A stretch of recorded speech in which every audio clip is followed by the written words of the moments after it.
O problema geral da navegação. Entre as várias definições de navegação, uma que apresenta com precisão os principais aspectos envolvidos na questão estabelece que navegação é a ciência e a arte de conduzir um veículo com segurança, dirigindo e controlando seus movimentos, desde o ponto de partida até o seu destino. O veículo pode ser um navio ou embarcação, um submarino, uma aeronave, uma espaçonave ou um veículo terrestre. Da definição acima derivam as diversas formas da navegação: navegação marítima, de superfície ou submarina, navegação aérea, navegação espacial e navegação terrestre. Outras classificações também aplicadas especificam ainda mais o meio ambiente no qual o veículo se desloca, surgindo daí categorias como a navegação fluvial e a navegação polar. Este manual aborda basicamente a navegação marítima de superfície, adotando a seguinte definição: navegação é a ciência e a arte de conduzir com segurança um navio ou embarcação de um ponto a outro da superfície da Terra. Por sua vez, as normas da Autoridade Marítima para a Navegação e Cartas Náuticas, a Norma 511, estabelecidas pela Diretoria de Hidrografia e Navegação, dispõem que navegação é o processo de planejamento, acompanhamento e controle do movimento de uma embarcação de um ponto a outro com segurança. Para tal, o navegante considera informações disponíveis sobre cartografia, oceanografia, meteorologia, auxílios à navegação, sensoriamento remoto, sistemas de posicionamento, perigos existentes e outros. A navegação surgiu quando o homem começou a deslocar-se sobre a água em rústicas embarcações, uma arte. Entretanto, logo elementos de ciência foram incorporados. Hoje a navegação conserva aspectos de ambos. É uma ciência, pois envolve o desenvolvimento e a utilização de instrumentos de precisão, alguns extremamente complexos, métodos, técnicas, cartas, tábuas e almanaques. É também uma arte, pois envolve o uso adequado dessas ferramentas sofisticadas e, principalmente, a interpretação das informações obtidas. A maior parte do trabalho da navegação é feita com instrumentos de precisão e cálculos matemáticos. Porém, após a execução das observações e dos cálculos, o navegante experimentado aplica sua medida de arte quando interpreta os dados disponíveis e resultados obtidos e afirma, indicando na carta: esta é a posição do navio. Como já vimos, a navegação é o processo de planejamento, acompanhamento e controle do movimento de uma embarcação de um ponto a outro com segurança. Assim, o desenvolvimento do planejamento para a viagem, bem como o contínuo monitoramento do progresso e da posição do navio ou embarcação durante a execução de tal planejamento, é de importância essencial para a otimização de recursos, para a salvaguarda da vida humana no mar, para a segurança e a eficiência da navegação e para a proteção do meio ambiente marinho. A necessidade de planejamento da viagem se aplica a todos os tipos de navios e embarcações. Existem vários fatores que podem impedir a navegação segura de qualquer navio ou embarcação, bem como fatores adicionais que podem trazer riscos à navegação de determinados navios, em razão de suas dimensões ou que transportam cargas perigosas. Esses fatores deverão ser levados em consideração na preparação do planejamento e no seu subsequente monitoramento. O planejamento da viagem inclui avaliação, ou seja, a coleta de todas as informações relevantes para a viagem, detalhamento de toda a viagem de porto a porto, incluindo os trechos que requeiram a presença de um prático, o que subsidiará a elaboração de um plano de viagem, a execução também do plano de viagem e acompanhamento do progresso do navio na implementação do plano. Esses componentes do planejamento da viagem são analisados a seguir. Avaliação. Todas as informações relevantes para a viagem devem ser levadas em consideração no planejamento da viagem, tais como: com relação ao navio ou embarcação, as condições gerais de navegabilidade, de estabilidade, dos equipamentos e equipagens, limitações operacionais, calado permitido nos canais de acesso e nos portos, características de manobra, incluindo quaisquer restrições. Quaisquer características especiais da carga, especialmente se perigosa, e sua distribuição, estiva e acondicionamento a bordo do navio. Disponibilidade de uma tripulação competente e bem preparada para realizar a viagem. Certificados e documentos atualizados referentes ao navio, aos seus equipamentos, à tripulação, aos passageiros e à carga. cartas náuticas precisas e atualizadas a serem empregadas na viagem, levando em consideração todos e quaisquer avisos rádio permanente ou temporários existentes que abranjam a derrota. Roteiros e demais publicações de auxílio à navegação oficiais e atualizadas, e qualquer informação adicional atualizada e relevante, incluindo atlas de correntes e marés e tábuas de marés, dados climatológicos, hidrográficos e oceanográficos, bem como outras informações meteorológicas apropriadas, disponibilidade de informações meteorológicas provenientes de Serviço Meteorológico Marinho Oficial, reconhecido pela Organização Meteorológica Mundial, a OMM, sistemas de monitoramento existentes ao longo da derrota, serviços de tráfego de navios e medidas de proteção ambiental marítima, volume de tráfego que provavelmente será encontrado durante a viagem e ou na aproximação de terra. Se houver emprego de prático, informações relativas à praticagem e local de embarque e desembarque. Informações portuárias disponíveis, incluindo as relativas à disponibilidade de dispositivos e equipamentos de resposta a emergências em terra, e quaisquer itens adicionais pertinentes ao tipo de navio ou de sua carga, em razão de áreas específicas que o navio irá atravessar e ao tipo de viagem a ser realizada. Assim, uma avaliação geral da viagem deve ser feita com base nessas informações. Essa avaliação deve fornecer uma indicação clara de todas as áreas de perigo, áreas onde será possível navegar com segurança e de quaisquer áreas onde se aplicam restrições de interesse à proteção ambiental marinha. Plano de viagem.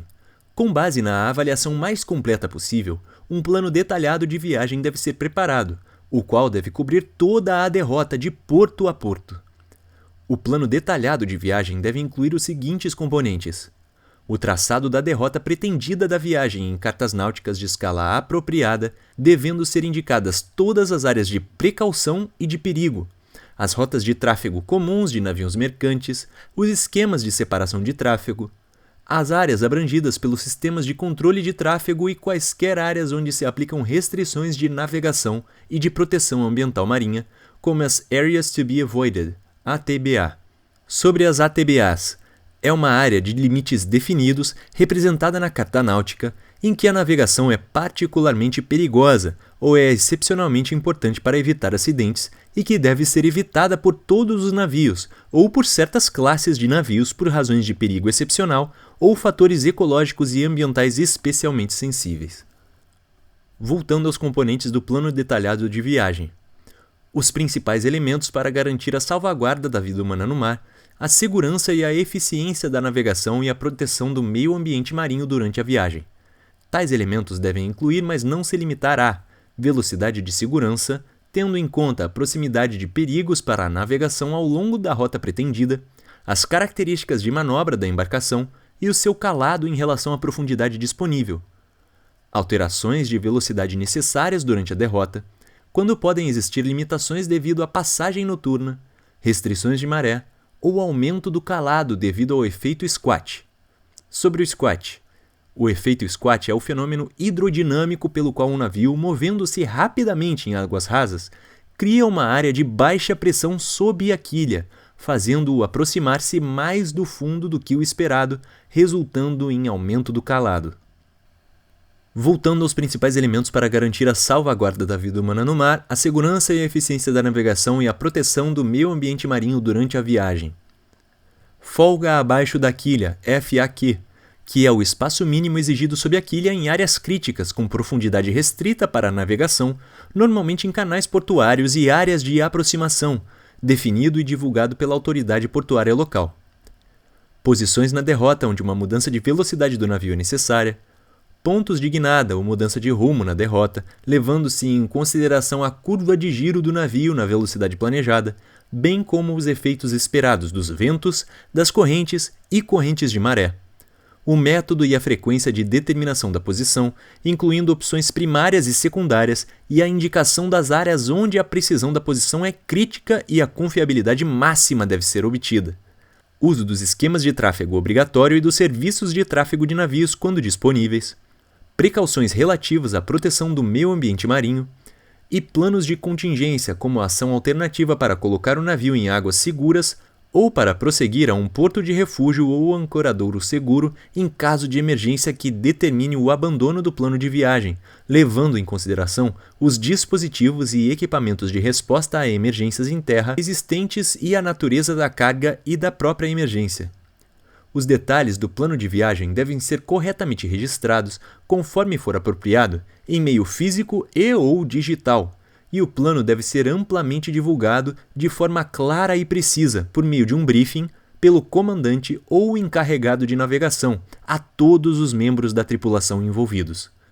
O plano de viagem, bem como seus detalhes, deve ser aprovado pelo comandante do navio antes do início da viagem. Execução. Tendo finalizado o plano de viagem, assim que a hora estimada de partida, o Estimated Time of Departure, ETD, e a hora estimada de chegada, Estimated Time of Arrival, ETA, possam ser determinados com razoável precisão, a viagem deve ser executada de acordo com o planejamento estabelecido.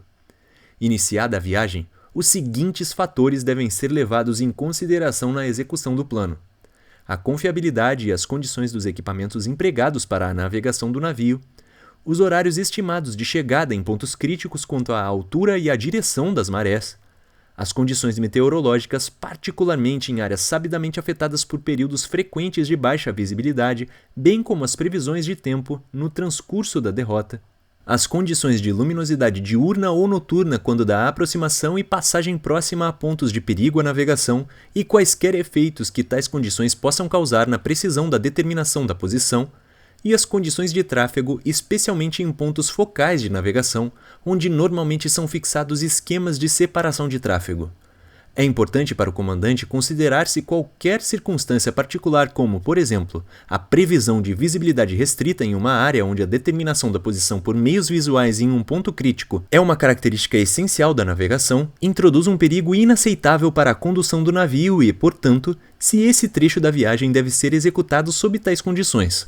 O comandante também deve considerar em quais pontos específicos da viagem pode haver a necessidade de utilizar pessoal adicional no passadiço, convés ou na praça de máquinas. Monitoramento. Nessa fase do planejamento é acompanhada a execução da viagem, verificando-se principalmente o posicionamento do navio e os horários de guinada e de outros eventos definidos no plano.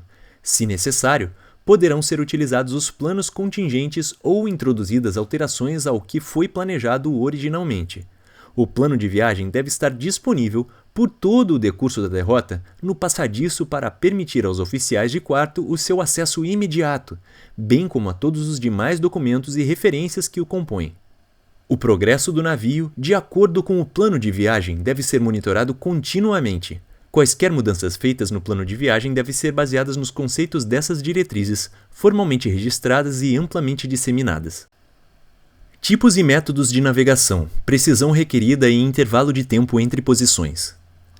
Embora existam várias outras classificações, algumas até mesmo muito sofisticadas, é tradicionalmente reconhecido que a navegação apresenta 3 tipos principais, ou categorias primárias de acordo com a distância em que se navega da costa, ou do perigo mais próximo, como estabelecido na Norman 511. Navegação em águas restritas. É a navegação que se pratica em portos e suas proximidades, em barras, baías, canais, rios, lagos, lagoas, proximidades de perigos ou quaisquer outras situações em que a manobra do navio é limitada pela estrita configuração da costa ou da topografia submarina, levando-se em consideração também os aspectos físicos do navio ou embarcação, como o calado principalmente. É este também o tipo de navegação utilizado quando se navega à distância da costa ou do perigo mais próximo menor que 3 milhas, sendo, portanto, o tipo que exige maior precisão. Navegação costeira. É aquela realizada entre portos afastadas de até 50 milhas náuticas da costa, mas não inferior a 3 milhas, ou em águas com até 200 metros de profundidade, o que ocorrer primeiro. Navegação oceânica. É a navegação realizada fora da área de costa, além do limite de 200 metros de profundidade ou de 50 milhas náuticas de terra, o que ocorrer primeiro. O tipo de navegação praticado, associado à distância ao perigo mais próximo e, portanto, à velocidade do navio, condiciona o intervalo entre a observação de posições, considerando as posições pretéritas onde a plotagem é posterior à obtenção das referências, bem como a precisão requerida de maneira a dirimir o risco que o navio possa correr entre os marques ou topes, que são os momentos de posicionamento. Embora não haja limites rígidos, os valores apresentados a seguir dão uma ideia dos requisitos de precisão e da frequência mínima de determinação de posições para os 3 tipos básicos de navegação.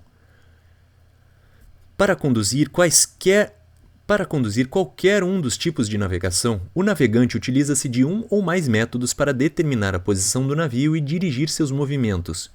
Os principais métodos de navegação são navegação visual, em que a posição é determinada por meio de observações visuais de pontos em terra e/ou auxílios na navegação representados na carta náutica; navegação astronômica, em que a posição é determinada por meio de observações visuais dos astros; navegação eletrônica, em que a posição é determinada por meio de informações obtidas de equipamentos eletrônicos tais como radar ou satélite, GNSS, Sistema de Navegação Global por Satélite; e navegação estimada, em que a posição é determinada por meio da previsão da posição futura do navio, a partir de uma posição conhecida, utilizando o rumo e a velocidade na superfície e o intervalo de tempo entre as posições e a corrente, caso conhecida. Como já vimos, os requisitos de distância à costa ou ao perigo mais próximo de navegações em águas restritas é menor do que 3 milhas náuticas, para a navegação costeira é de 3 a 50 milhas náuticas e para a navegação oceânica, maior que 50 milhas náuticas. Quanto à profundidade, em águas restritas impõe-se o calado e a folga sob a quilha. Na navegação costeira é menor do que 200 metros a profundidade e na navegação oceânica é superior a 200 metros. A precisão requerida para as posições em águas restritas é menor do que 100 jardas, na navegação costeira até 200 jardas e na oceânica até 1 milha náutica. A frequência de determinação das posições em águas restritas é a cada 3 minutos no mínimo, na navegação costeira é de 10 a 30 minutos e na navegação oceânica é 3 vezes ao dia no mínimo. A forma da Terra, a esfera terrestre.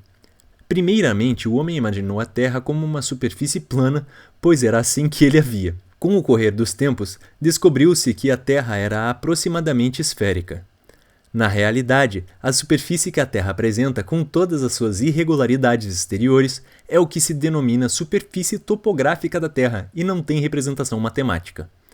Tentando contornar o problema da falta de representação matemática para a superfície da Terra, concebeu-se o geóide, que seria o sólido formado pela superfície do nível médio dos mares, supondo-o recobrindo toda a Terra, prolongando-se através dos continentes.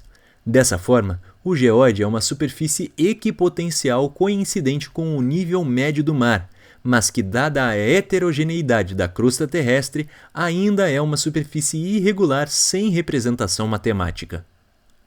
Assim, medições geodésicas precisas realizadas no século XIX e no início do século XX estabeleceram como a superfície teórica que mais se aproxima da forma real da Terra o elipsoide de revolução, que é o sólido gerado pela rotação de uma elipse em torno do eixo dos polos. A geometria do elipsoide de revolução é composta pelos seguintes parâmetros e decorrentes fórmulas como discriminadas: semi-eixo maior, semi-eixo menor, achatamento, excentricidade.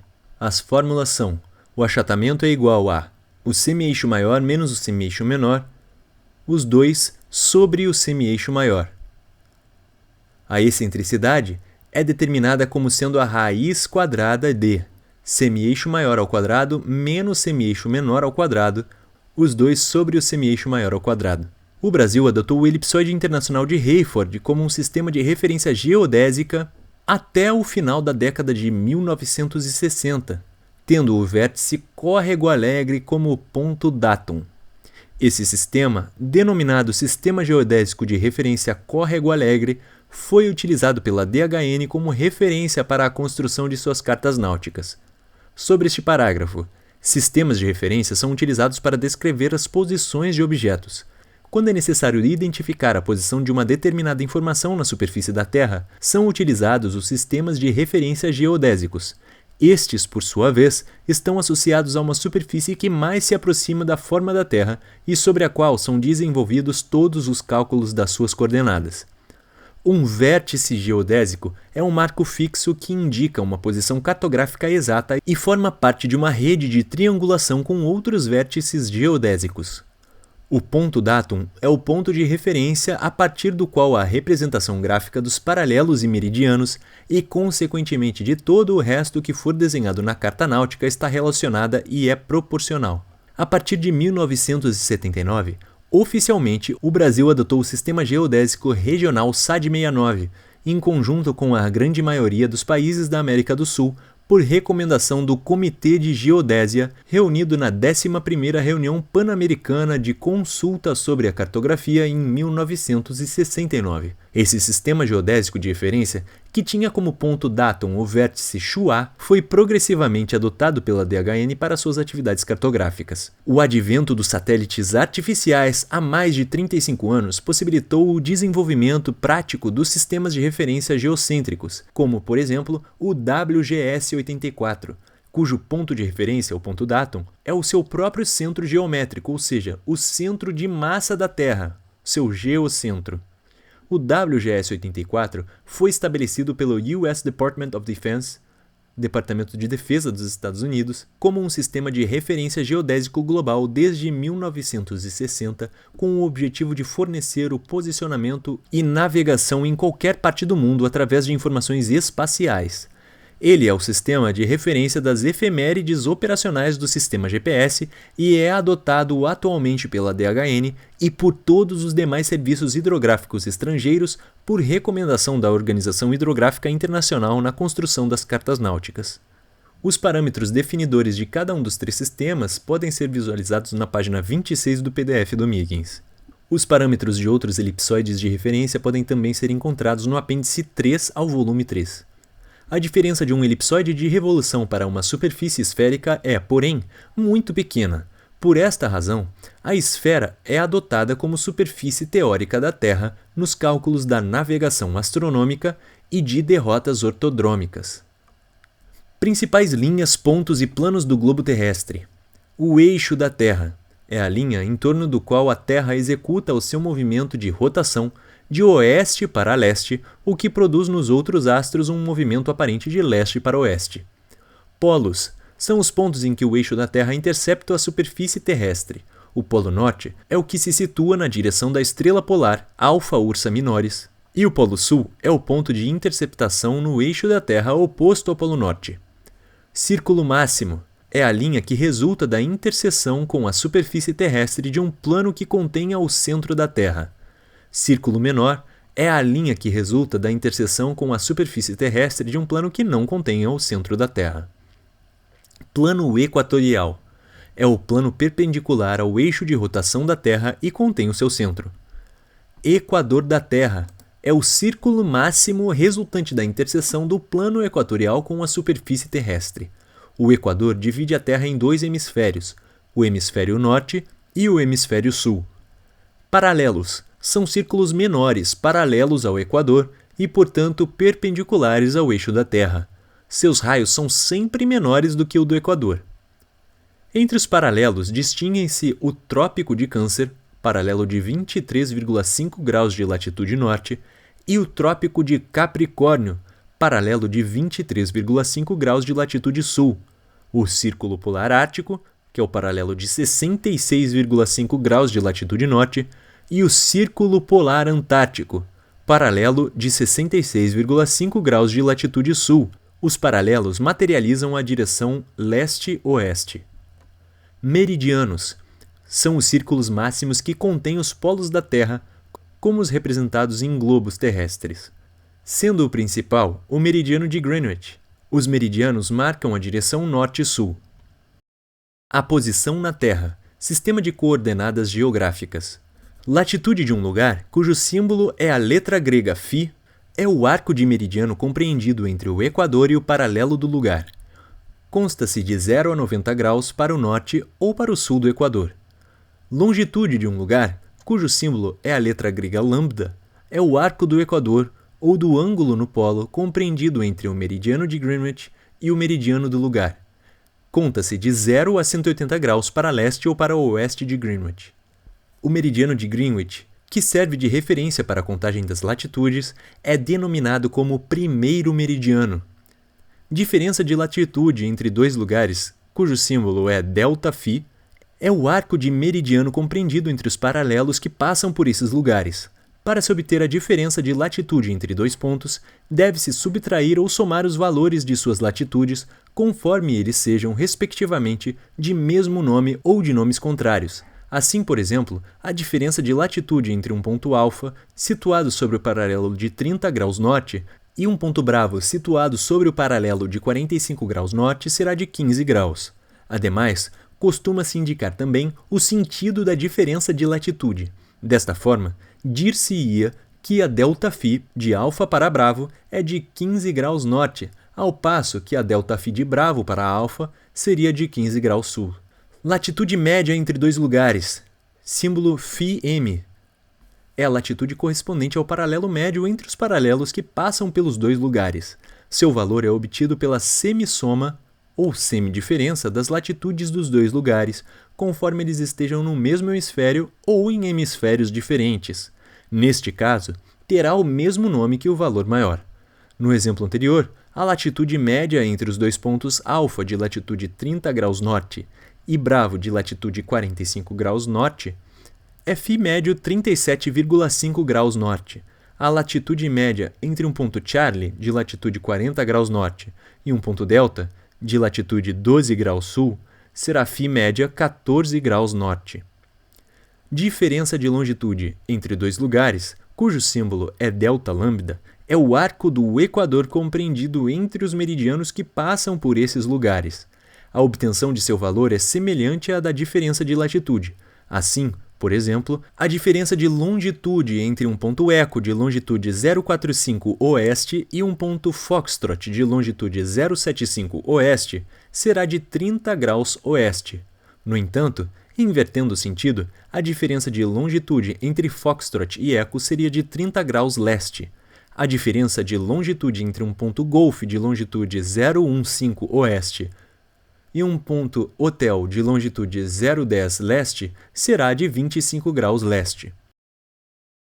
Distâncias na superfície da Terra, a milha náutica ou milha marítima, ortodromia e loxodromia. A milha náutica. A distância entre dois pontos na superfície da Terra é a separação espacial entre eles, expressa pelo comprimento do menor arco de círculo máximo que os une. Em navegação, as distâncias são normalmente medidas em milhas náuticas.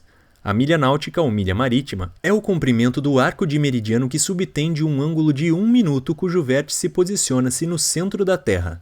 Mais resumidamente, pode-se definir a milha náutica como sendo o comprimento do arco de 1 minuto de latitude. Contudo, o comprimento do arco de meridiano correspondente a um ângulo de 1 minuto no centro da Terra varia ligeiramente com o lugar, uma vez que a Terra não é perfeitamente esférica.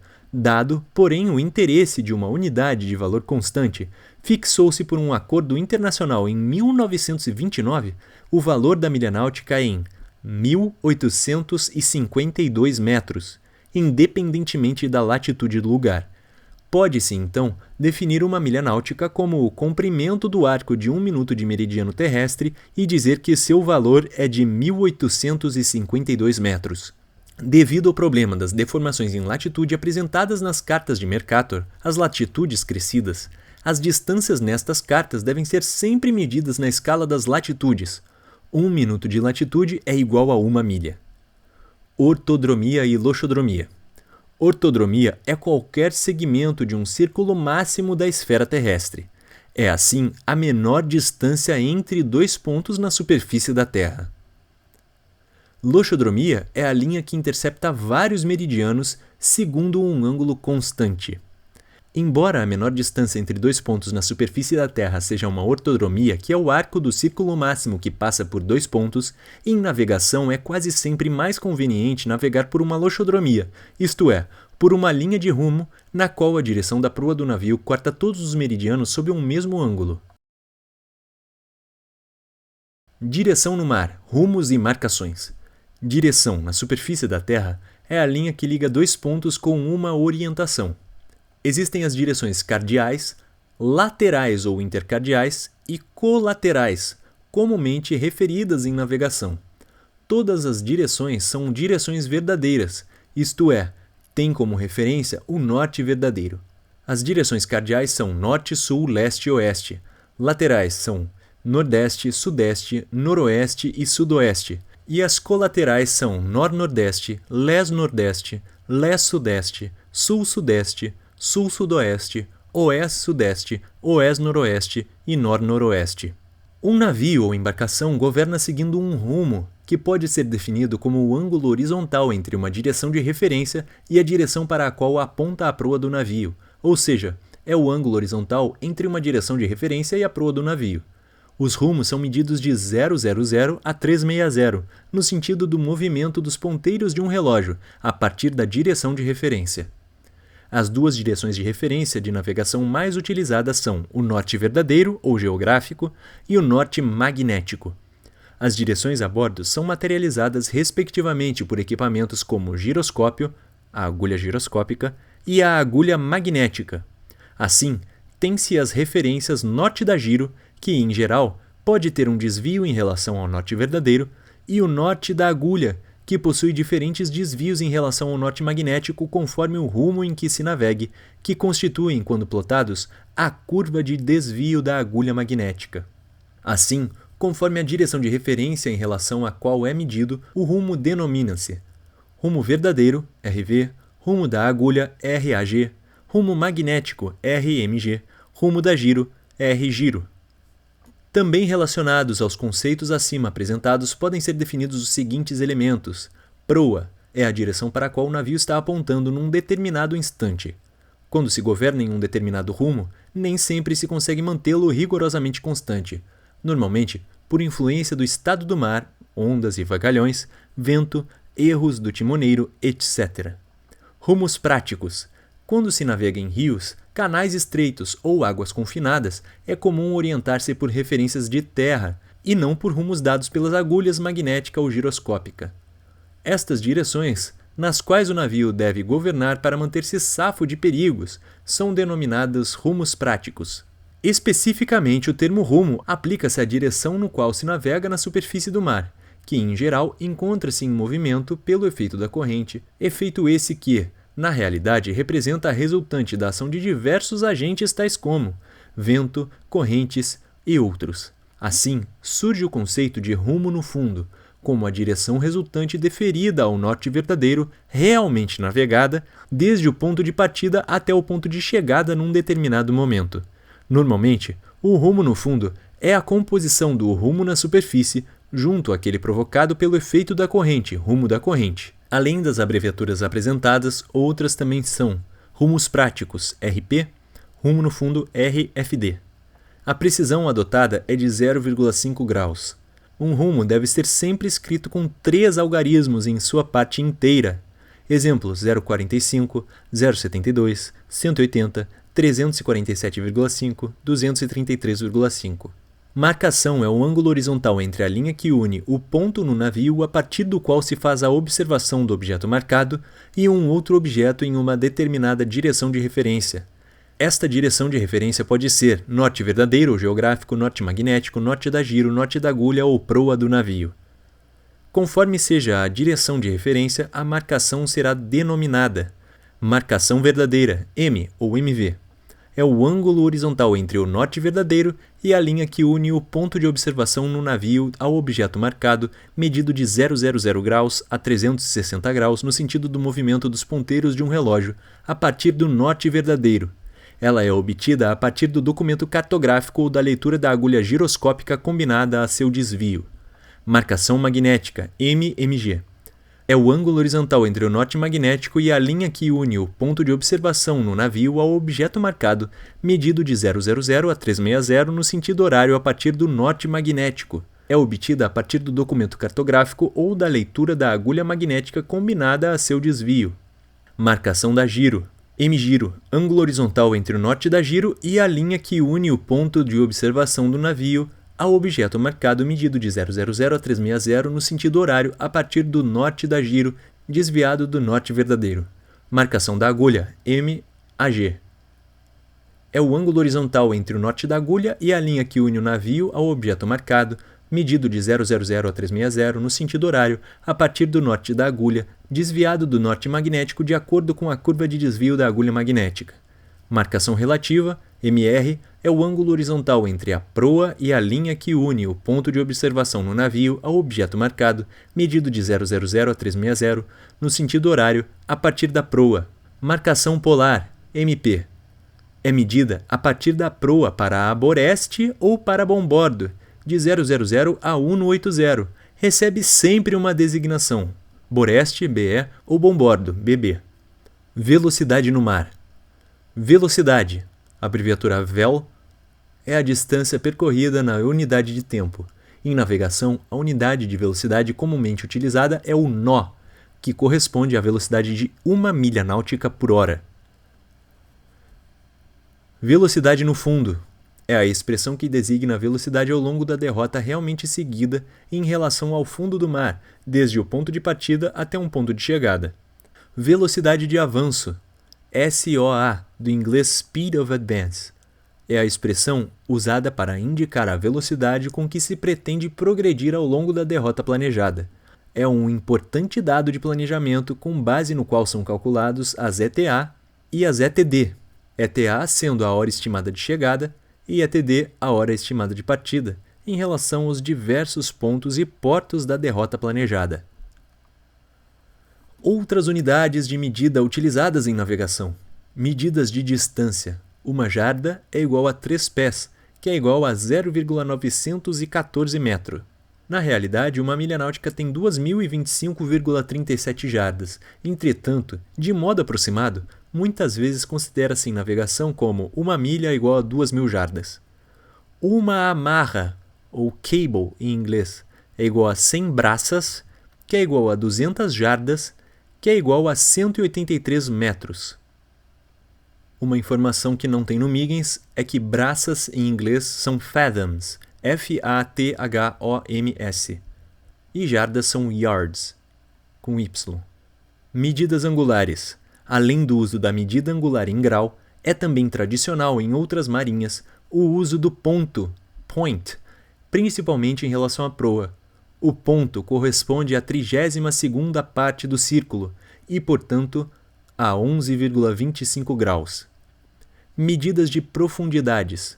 1 metro é igual a 3,281 pés, que é igual a 1,09 jardas, que é igual a 0,55 braças.